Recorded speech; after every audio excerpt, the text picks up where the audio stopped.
Let's hear from Dr. Apollos. I actually want to thank and congratulate the KDF who did this. I wish we would have more mass graves of these people. Because if we do that, we shall go the Ethiopian way. You see, in Ethiopia, although we have a very large border with Somalia, Kenya, Ethiopia has a larger border with Somalia, yet we do not find these terrorists going to Ethiopia because Ethiopia is very, very strong in handling terrorism. I am thinking about the 4 children who died in Lamu with the 4 police officers when these people put IEDs. So if I would get the people who put those, I would murder them and even not bury them so that these other people can learn the medicine. These Mandela people have been very uncooperative. They see terrorists, they live with them, that they don't say anything. Now they are sympathizing with the 5 dead, the 5 buried. They are not sympathizing with the people who are killed in a quarry. They do not talk about the people who die in buses in Mandela. So if the KDF found these people and found that they are the guilty ones, don't even bury them, throw them to whatever. And that is the justice that I would like seeing for us to eradicate terrorism in Mandela. So without going through the proper channel of, Yes, because the medicine for these people is just kill them the way they kill us. Then you take them to a judge, then he is given bail, then just kill. Let them go. Maybe I should refer you to what Dr. Kaikai Kalubusia is saying. He's your colleague, eh? Listen to what he's saying. He's saying, Dr. Apollo is my colleague in the university here at Egerton. He should manage his anger. Are you angry? I'll do that, no problem. Okay, let's hear from Captain. We'll come to you, Professor. Captain Merunga. Yeah, I think this is not the first time we are hearing these issues of bodies in Mandela. Yes, we know it's not Mandela alone. I know those of us who have worked in this area of terrorism. Sometimes it's very difficult when you are dealing with issues of terrorism within a homogeneous community.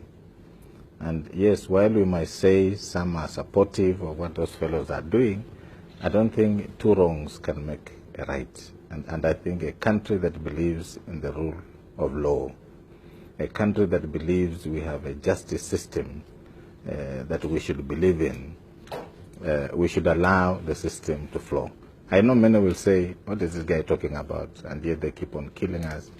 They don't do ABCD. Any civilized nation must follow the rule of law. We know it can be painful when our soldiers are dying in Somalia.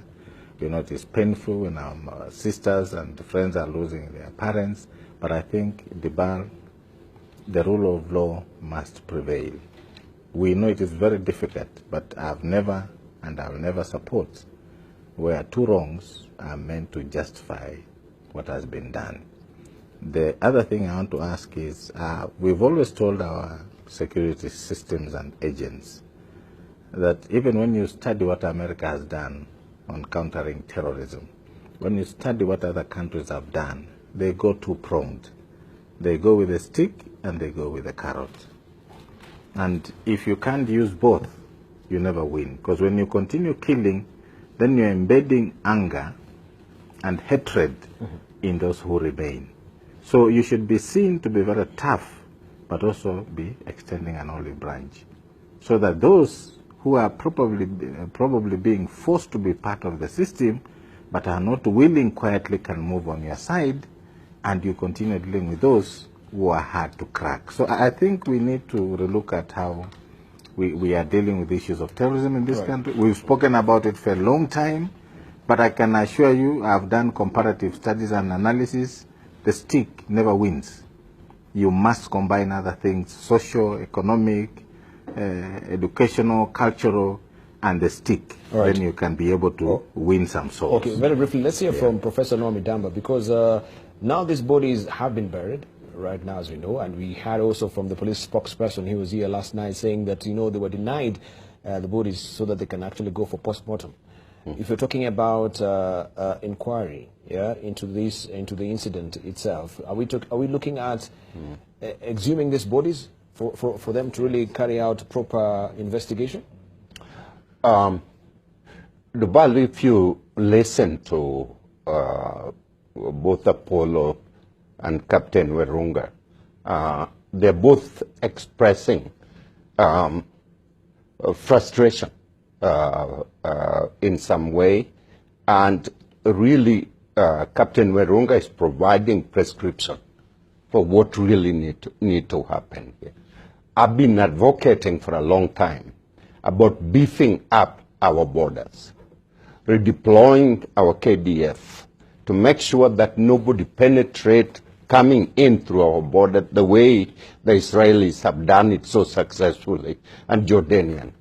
And until we reach that point, we're going to have bad people, wrong people, crisscrossing, pretending to be Kenyan citizens when they are not. These people don't deserve any justice at all. They need to be eliminated on the spot. As Dr. Apollo is saying. As Dr. Apollo is saying. Okay. But not Kenyan citizen. Kenyan citizen require due process of law. Kenyan citizen